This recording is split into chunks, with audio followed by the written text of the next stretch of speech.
Salut, j'espère que vous allez bien. On se retrouve pour la review de SmackDown du 25 août 2023. Un SmackDown pas comme les autres du tout. Il y a quelques jours, on a appris le décès de deux catcheurs. Deux catcheurs qui avaient une passion en commun. La passion du catch, évidemment.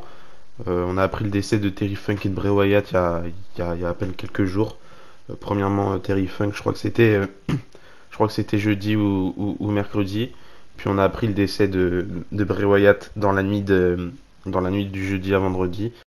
Deux catcheurs qui ont inspiré évidemment des tas de personnes dans le monde entier.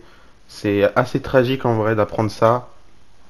Ça me rappelle l'époque où Brody Lee, Johnny Huber ou Luke Harper étaient décédés il y a 3 ans. C'est un petit peu pareil avec Bray Wyatt, c'est un peu sorti de nulle part, même si on savait qu'il était en mauvaise santé. On avait des rumeurs comme quoi il s'était rétabli de ses mauvaises santé, que sa vie n'était plus trop en danger. On avait même le papa de Bray Wyatt qui nous avait annoncé qu'il devrait bientôt faire son retour, puisqu'il était en meilleure santé. Et là, malheureusement, c'est tombé comme ça. À 36 ans, évidemment, c'est très jeune pour partir comme ça. Bray Wyatt, il a marqué cette ère du catch, l'ère moderne du catch, et c'est assez tragique de l'apprendre. Moi qui ai grandi en regardant Bray Wyatt, c'est un petit peu mon époque. Euh, je- Quand je regardais Bray Wyatt en 2013-2014, je devais avoir 9-10 ans, donc j'étais assez jeune en vrai. Je, je vous parlerai plus en profondeur de Bray Wyatt après la vidéo, enfin à la fin de ma review. Vous allez voir que la WWE a changé tout l'entièreté de ce SmackDown là pour en faire un show hommage à Terry Funk et à Bray Wyatt, et tant mieux d'ailleurs, parce que je pense que personne n'aurait eu le courage de regarder un show construit alors qu'il s'est passé ça il y a à peine 24 heures. Donc on commence le show directement avec tous les catcheurs de SmackDown qui sont sur la rampe d'entrée. On a Triple H évidemment. On a quelques catcheurs d'Euro qui ont fait le déplacement pour venir. On a pas mal de catcheurs qui devaient faire le déplacement pour venir, qui n'ont pas su, comme Alexa Bliss qui est enceinte, et évidemment pour l'instant elle est à la maison, elle n'a pas pu faire le déplacement. Euh, on avait aussi Rick Rowan qui est pas signé avec la WWE, qui était présent. Évidemment fallait qu'il soit présent. Braun Strowman était présent aussi. Cody Rhodes était présent de, de Raw évidemment. Je pense que c'était surtout pour parler de Terry Funk qu'il était présent, même si on le sait, il a une histoire commune avec Bray Wyatt, puisque c'était son pro, et Bray Wyatt c'était sa rookie lors de la deuxième saison, il me semble, de NXT. Enfin bref, assez émouvant.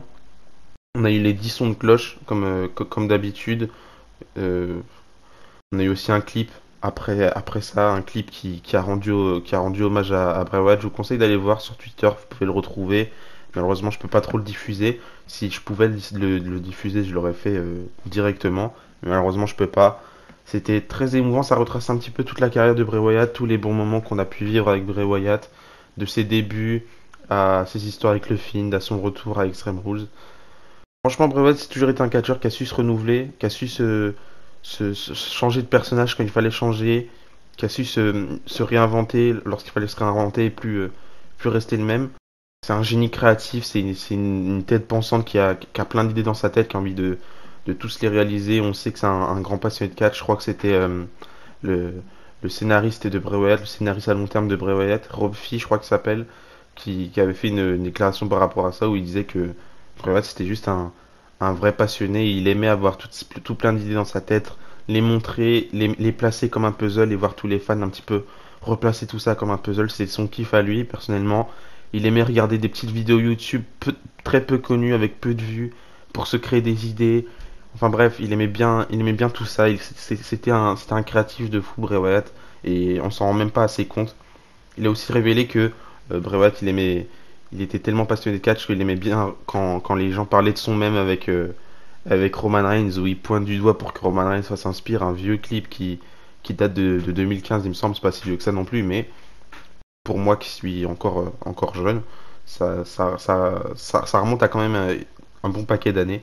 Enfin bref, on parlera plus en profondeur de Bray Wyatt à la fin du show, quand le show sera terminé. Mais c'était juste un show émouvant qui a bien rendu gloire à Bray Wyatt et à Terry Funk. On a eu ce fameux clip du coup, comme je l'ai dit, avec Bray Wyatt. Après, on a retrouvé la chaise de Bray Wyatt. Tout au long du show, en vrai, on a eu des clips où on nous montrait quelques petits passages de la carrière de Bray Wyatt lorsqu'il devient champion de la WWE. Grand moment pour moi. 2017, on a Cena qui est champion. Il défend son titre pour la première fois, il me semble, depuis sa victoire face à AJ Styles dans l'Elimination Chamber. Il va le défendre. Et moi qui suis un grand fan de Cena, c'est mon catcheur préféré de tous les temps. J'étais même pas triste de le voir perdre le titre, j'étais juste heureux de voir Bray Wyatt avoir son opportunité, avoir sa chance.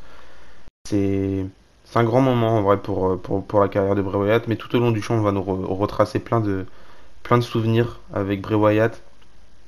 Évidemment, sur Twitter, on a eu pas mal de témoignages de plusieurs catcheurs qui ont essayé de rendre hommage à Bray Wyatt en partageant deux, trois petites anecdotes, etc. Mais c'est une nouvelle tragique qui a touché le monde du catch en général, pas seulement la WWE. Ça a touché les catcheurs Elite Wrestling évidemment, ça a touché d'autres fédérations, Progress Wrestling j'ai vu particulièrement, qui a tweeté par rapport à ça, alors que Bray Wyatt a jamais catché là-bas. Enfin bref, c'est quand il se passe des trucs comme ça, le monde du catch est soudé, et c'est même un peu dommage que ce soit juste pour ces raisons-là que le monde du catch est soudé. Je crois que c'était Swerve Strickland, anciennement Isaiah Swerve Scott, qui avait tweeté ça sur les réseaux sociaux en disant que c'est triste que le monde du catch soit soudé juste pour ces raisons-là, alors qu'on pourrait très bien le faire tout le temps. Enfin bref, encore une fois, je vous parlerai de mon expérience avec Bray Wyatt et tous les bons moments que j'ai passés devant mon écran à regarder Bray Wyatt à la fin de la vidéo.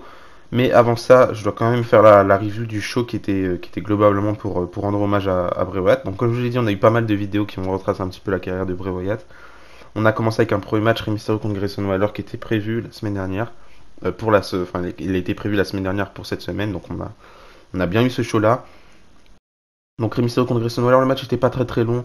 En vrai, j'ai même pas fait attention au match tellement j'étais pas vraiment dans l'optique de regarder le show, de regarder des trucs qui étaient déjà construits. Donc victoire de Rey Mysterio évidemment qui remporte ce match-là. Je crois qu'on aura payback Rey Mysterio contre Austin Theory pour le titre des États-Unis. Tant mieux, ça fait un petit temps qu'on n'a pas eu une défense du titre des États-Unis en pay-per-view. Donc là, j'imagine qu'on l'aura. Par contre, on n'aura pas le titre d'Io Sky qui sera défendu à payback, j'imagine, puisqu'elle l'a défendu ce soir à SmackDown, mais on y reviendra un petit peu plus tard. Je crois aussi, si je dis pas de bêtises, on a bien une dizaine de catcheurs qui se sont fait un tatouage du logo de Bray Wyatt. Bon, ça n'a rien à voir avec le match de Rey Mysterio. Mais j'ai vu sur les réseaux sociaux Karrion Kross, Scarlett, il me semble, Shotzi, Braun Strowman, évidemment, Braun Strowman. On devait s'y attendre en vrai. Pas mal de catcheurs qui se sont fait tatouer le logo de Bray Wyatt pour dire à quel point c'était quelqu'un dans les backstage qui était admirable des yeux de tout le monde. Il y a pas mal de personnes, encore une fois, qui ont donné des anecdotes par rapport à Bray Wyatt dans les backstage. Des catcheurs qui, par exemple, il y a une anecdote qui m'a marqué. C'est Mustafa Ali qui raconte que en 2017, je crois, avec 205 Live, ils font une tournée. Donc, une tournée, évidemment, c'est un live event où tu vas dans plusieurs villes du monde faire un show de catch non télévisé. C'est les live events de base, hein, comme on peut avoir par exemple en France, à Paris, les live events. Enfin bref. Et donc ils étaient en tournée 205 Live en 2017. Et ils ont dû rajouter deux trois gros noms dans ce show-là pour histoire de vendre un petit peu le show, puisque c'est pas Mustafa Ali, c'est pas Aria Daivari, c'est pas Tony Nese qui va vendre des places à l'époque, puisqu'il était très très peu connu aux yeux du grand public évidemment. Si vous êtes fan de catch, logiquement vous savez c'est qui, mais si vous êtes un fan plutôt casu qui regarde pas trop les shows, normalement c'est pas les premiers noms qui te viennent en tête. Enfin bref, du coup ils ont rajouté deux trois gros catcheurs pour essayer de vendre le show. Donc Bray Wyatt particulièrement, je crois qu'il y avait d'autres noms, mais je ne saurais pas trop le dire. Et on a Mustafa Ali qui vient s'excuser à Bray Wyatt en lui disant désolé de te faire déplacer pour notre petit show. Et Bray Wyatt qui répond un truc du genre t'inquiète pas, c'est normal, c'est ça le catch, il faut aider les autres. Pour vous dire à quel point Bray Wyatt c'était vraiment une personne incroyable, et il avait cette passion pour le catch qui fait que évidemment bah, tout le monde s'inspire de lui, et c'est comme ça. Ensuite, du coup, on a eu le match entre Io Sky et Zelina Vega. Io Sky qui défend son titre face à Zelina Vega. En vrai, c'est pas illogique d'avoir Zelina Vega qui vient chercher cette opportunité face à Io Sky, puisqu'elle avait remporté un match face à Io Sky il y a quelques semaines juste avant SummerSlam. Là, évidemment, Io Sky, elle va conserver son titre. Je sais même plus trop de quelle manière elle conserve son titre. Je crois qu'elle fait son moonsault. Ensuite, elle fait directement le tombé. Je pense qu'elle gagne clean en plus le match, donc tant mieux. Zelina Vega, elle avait Bray Wyatt qui était écrit sur son bras. Elle explique elle aussi sur les réseaux sociaux. Je vous laisse aller voir en vrai tous les témoignages de personnes sur les réseaux sociaux. Je pourrais pas me rappeler de tout évidemment, mais en tout cas pas mal de noms comme ça qui me marquent quand ils ont partagé des choses. Je crois que Zelina Vega, elle expliquait que Bray Wyatt à l'époque, quand il regardait un tryout de Zelina Vega, Il avait expliqué directement à la WWE qu'il fallait la signer parce il l'avait trouvé incroyable et finalement, quelques années après, elle a été signée. Il y a plein d'anecdotes comme ça avec Bray Wyatt, évidemment. C'est très agréable à entendre. Ensuite, Cody Rhodes, il a fait son entrée. Il nous dit qu'il sait de quoi il veut parler. Il va parler de Terry Funk, donc il va nous partager pas mal d'anecdotes avec Terry Funk. Il nous explique que quand il avait 11 ans, il était avec son père et puis qu'il a entendu quelqu'un insulter son père et qu'il savait que ça allait mal se passer à ce moment-là. Sauf que quand il a regardé, c'était Terry Funk. Il va nous partager pas mal d'autres anecdotes avec Terry Funk. Ensuite, on aura un clip sur la carrière de Terry Funk, grand catcheur qui a inspiré pas mal de. En fait, c'est juste une figure iconique du catch, Terry Funk. Euh, je pense même si t'es pas trop fan de catch que ça, t'entends Terry Funk, même si tu sais pas trop c'est qui, t'entends et tu vois c'est qui, c'est Terry Funk. C'est pas n'importe qui. Et donc à la fin de sa promo, Cody Rhodes il nous annonce qu'on aura un Terry Funk hardcore match pour rendre hommage à Terry Funk. Bon, le match c'était pas tant hardcore que ça, c'était juste un match un peu extrême rouge, on avait des tables, etc. Les Brawling Brutes qui ont affronté du coup les Street Profits, on avait Ridge Holland et Butch, pas Sheamus, mais ils ont affronté du coup les Street Profits. J'ai pas trop regardé le match encore une fois, je suis pas concentré sur tout ça, moi je me suis plus concentré sur l'hommage et, et, et ce SmackDown là qui était fait pour rendre hommage que plutôt de me concentrer sur le in-ring ou quoi que ce soit. Je pense qu'on a Bobby Lashley qui est arrivé pendant le match qui a fait inspirer à Butch. D'ailleurs, je me demande toujours quand est-ce que Butch va se transformer en Pete Dunne. J'attends ça personnellement. Mais du coup, voilà. Encore une fois, on nous montre plein de clips. La Firefly Funhouse. On a aussi des clips sur les entrées de Bray Wyatt à WrestleMania, par exemple. Et ensuite, on aura LA Knight qui va faire son entrée pour le dernier match de la soirée. LA Knight qui affronte Finn Balor. Un match assez, je dirais pas mémorable parce que le match n'était pas fou. Mais on a LA Knight, dernier adversaire de Bray Wyatt. Et Finn Balor qui a été un des premiers adversaires du Fiend. Donc, en fait, je pense qu'ils auraient pu trouver mieux comme adversaire pour LA Knight que Finn Balor, parce que Finn Balor, c'est pas non plus le grand adversaire de Bray Wyatt, même s'il l'a affronté à SummerSlam 2019 et à SummerSlam 2017. Il a aussi affronté à TLC, il me semble, ou sur une série, je sais plus du tout, en 2017, ouais, ou 2000. Ouais, non, c'est 2017 forcément. Il a affronté plusieurs fois Bray Wyatt, donc ça reste quand même un bon rival de Bray Wyatt, mais je pense qu'il y avait d'autres noms plus intéressants que Finn Balor. Enfin bref, on a eu le match. Encore une fois, il y a pas mal de gens sur les réseaux sociaux qui disent qu'on a un membre de Judgment Day dans le main event, donc ça c'est assez marrant. Mais victoire de LA Knight qui remporte le match clean. Je peux pas me plaindre en vrai de ce qui se passe dans ce show, parce que c'est un show hommage et je m'en fous qu'on ait des superstars de SmackDown qui soient à Raw ou inversement, et qu'on ait des catcheurs qui perdent clean ou quoi que ce soit. C'est un show pour rendre purement hommage, donc on s'en fout de qu'est-ce qui se passe, on s'en fout du booking, on veut juste rendre hommage comme il faut à Bray Wyatt. Et après le show, évidemment, on a les lumières qui s'éteignent un petit peu à la manière dont le film le faisait. Les lumières qui s'éteignent petit à petit. Ensuite, on a les personnes dans le public qui vont allumer les lumières de leur téléphone comme ils le faisaient à l'époque. On a la lanterne de Bray Wyatt qui est posée sur le ring. Et cette lanterne, malheureusement, va devoir s'éteindre pour toujours. Assez triste, évidemment, comme je l'ai dit. J'ai grandi avec Bray Wyatt. Et moi, évidemment, à 9-10 ans, je suis toujours mitigé entre je sais que le catch c'est scénarisé, mais à côté, est-ce que ce serait pas peut-être vrai? Donc à ce moment-là, je découvre en 2013-2014, même fin 2012, Bray Wyatt. Je découvre cette Wyatt Family. J'avais un petit peu découvert à NXT, mais bon, je suivais pas tant que ça. Je découvre cette famille un petit peu décalée. Je découvre les premières rivalités face à Kane, ensuite face à un de mes catcheurs préférés, Daniel Bryan. Et ça m'a marqué, ça m'a même fait peur par moments. Je m'imaginais faire, j'ai toujours rêvé d'être catcheur, je m'imaginais faire mes débuts à la WWE, devoir affronter la Wyatt Family, mais je flippais parce que Luke Harper il est immense, il transpire. On a Eric Rowan avec sa grosse barbe et Bray Wyatt qui est un petit peu décalé. Des tas de souvenirs en tête, encore une fois, je me rappelle encore rester réveillé pendant la nuit pour regarder les épisodes de Raw et SmackDown et tomber sur des segments de Bray Wyatt, puis me faire engueuler par ma soeur parce que je faisais trop de bruit. Des moments de frisson ou un de mes moments les plus marquants de la carrière de Bray Wyatt où il affronte les Usos en équipe avec Daniel Bryan dans un steel cage match à Raw et puis Daniel Bryan qui fait son face turn pour attaquer Bray Wyatt. Il m'a fait vivre des tas de moments fabuleux Bray Wyatt, même si c'était un petit peu le méchant de l'histoire à ce moment-là. J'ai su comprendre son talent, j'ai su comprendre le génie de ce mec-là. Sa rivalité aussi avec John Cena aux alentours de WrestleMania 30 qui m'avait fortement marqué avec ce clip-là, avec cette fameuse musique de Eminem qui pour moi maintenant c'est même plus une musique d'Eminem mais c'est une musique de Bray Wyatt, c'est la musique de ce clip de WrestleMania 30. Si vous l'avez pas vu, n'hésitez pas à le regarder. Ensuite, j'étais vraiment heureux de voir Bray Wyatt affronter l'Undertaker à WrestleMania. Pour moi, c'était Ça allait de toi, en vrai, pour moi, Bray Wyatt, c'était le nouveau Undertaker. C'est lui qui allait reprendre le flambeau de l'Undertaker.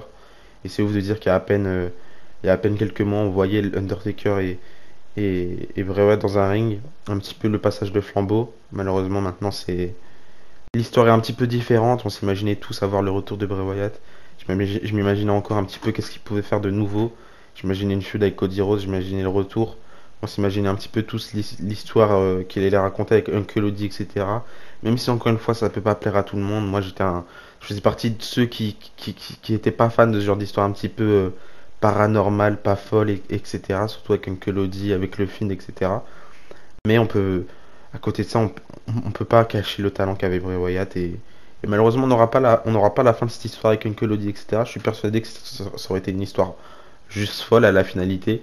Malheureusement, on n'aura pas la fin de l'histoire, à moins que la WWE décide de nous révéler cette histoire-là avec Uncle Cody qui continue ses trucs. Je sais pas trop quoi en penser. Je pense que Bo Dallas il est toujours sous contrat avec la WWE, mais je sais pas. En vrai, je pense même la WWE ne savent pas pour l'instant. Bo Dallas ne sait pas. Évidemment, il est toujours sous le choc, j'imagine. Il n'était pas à SmackDown ce soir. Je pense qu'il était avec sa famille, évidemment. Mais voilà, c'est assez tragique. Toujours du mal à réaliser que Bray Wyatt soit mort alors qu'il y a à peine quelques mois, il était sur le ring en train de nous raconter son histoire. Mais voilà, c'est la fin de cette review de SmackDown, la fin de cet épisode de SmackDown. Donnez-moi votre avis.